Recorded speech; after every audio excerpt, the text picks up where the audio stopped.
कर डालते। हमारे देश में जब राष्ट्रपति का जो ट्रम्प का राष्ट्रपति का जो चुनाव हो रहा था, तो हमारे देश में बहुत लोग उसको जिताने के लिए यज्ञ कर रहे थे। अब की बार ट्रम्प सरकार के नारे लगा रहे थे। लेकिन सबसे पहले उसने आया तो क्या किया, भारतीयों को जो वहाँ पे रह रहे थे उनको वापस भारत भेज दिया, पहला काम। दूसरा काम, उसमें टैरिफ पे टैरिफ लगाया जा रहा है। पहले 25% टैरिफ, फिर 25% टैरिफ। तो ट्रम्प जो है वो भारत का सगा नहीं है। बहुत लोग मानते हैं कि ट्रम्प भारत का मित्र है, लेकिन ट्रम्प भारत का मित्र नहीं है। ये कन्फर्म है कि ट्रम्प भारत का मित्र नहीं है। हमारे मोदी जी जब भी जाते हैं तो ट्रम्प का नाम लेते हैं और ट्रम्प का अपना मित्र बताते हैं, लेकिन ट्रम्प भारत का मित्र नहीं है।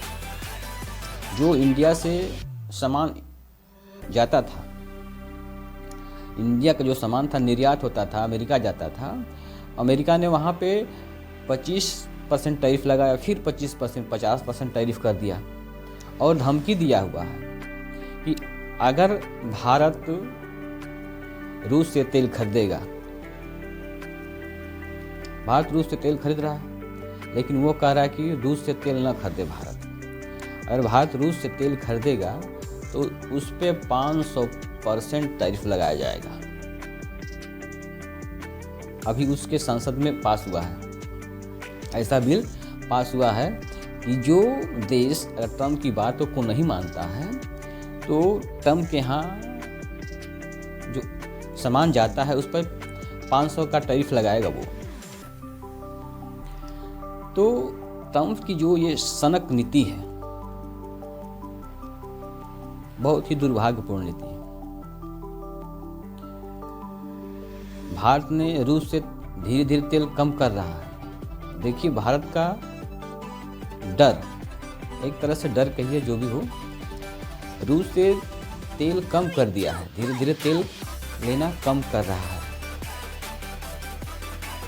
और अमेरिका ने कहा है कि रूस से भारत तेल लेना बंद करे, नहीं तो हम उस पर 50 से 500% तक टैरिफ लगा सकते हैं। ये विश्व गुरु का हाल है। अब देखिए ट्रम्प क्या किया है। जो वेनेजुएला में एक तेल भंडार है, सबसे ज़्यादा तेल भंडार वेनेजुएला में उत्पादित निकलता है, तो उसकी जो नीति है, तेल को हड़पने की नीति है। क्या किया वहाँ पे, वेनेजुएला के राष्ट्रपति को ट्रम्प ने, अमेरिका ने वेनेजुएला के राष्ट्रपति और उसकी पत्नी को, वेनेजुएला के राष्ट्रपति मादुरो को कब्जे में ले लिया है।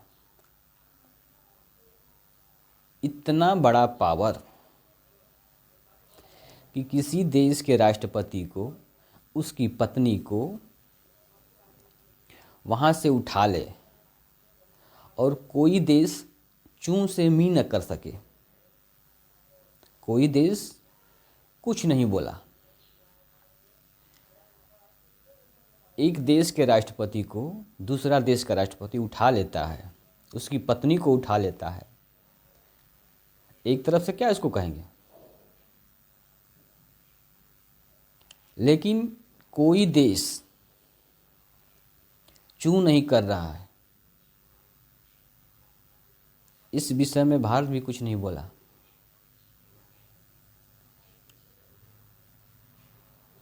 और वहाँ की जो पब्लिक है वो भी वैसे ही है। तो वेनेजुएला के राष्ट्रपति को उसने किडनैप कर लिया एक तरफ से, और उस पर अपना पूरा अधिकार जमा लिया। अब ट्रम्प कह रहा है कि जो भी वहाँ से तेल लेगा वो ट्रम्प से पहले पूछेगा। ट्रम्प उसको तेल देगा तो लेगा, नहीं देगा तो नहीं लेगा। तो ये स्थिति है। ट्रम्प, अमेरिका एक सुपर पावर उभर रहा है। सुपर पावर उभर क्या रहा है, सुपर पावर है। और हम लोग अपने को विश्व गुरु कहते हैं। विश्व गुरु ऐसा नहीं होता कि किसी के धमकी से डर जाए। अब हम धीरे धीरे क्या कर रहे हैं, रूस से तेल लेना कम कर रहे हैं। किसके कारण? अमेरिका के कारण, ट्रंप के कारण। ट्रंप टैरिफ पे टैरिफ लगाया जा रहा है भारत पे, ये स्थिति है। अब ट्रंप फिलहाल में ये भी कहा कि ग्रीनलैंड, कह रहा है ग्रीनलैंड पर भी कब्जा करने वाला है, और कोई देश बोल नहीं रहा है। तो जो ट्रंप की जो सनक भरी नीति है, सभी देशों पे कब्जा करना, वेनेजुएला पे कब्जा हो गया, ग्रीनलैंड पे कब्जा करेगा, उसके बाद और देश हैं उस पे कब्जा करेगा। और जो आर्थिक नीति है उसकी, सभी देशों को आर्थिक रूप से कमज़ोर करना, क्योंकि भारत से वस्तुएं जाती थी, अमेरिका में जाती थी, वहाँ पे उचित मूल्य पे, उचित मूल्य का मतलब कि ज़्यादा दामों में बिकती थी, भारत को उससे प्रॉफिट होता था, फ़ायदा होता था, और हर कोई वहाँ पे क्या करना चाहता था, अपना कारोबार बढ़ाना चाहता था। तो उसने टैरिफ लगा के क्या किया, एक तरह से उस पर अंकुश लगाया है। भारत को आर्थिक रूप से कमज़ोर करना चाह रहा है। एक तो कारण ये हो गया, जितने उद्योगपति हैं वो डरे हुए हैं, सहमे हुए हैं, और इससे आर्थिक जो स्थिति है भारत की वो कमज़ोर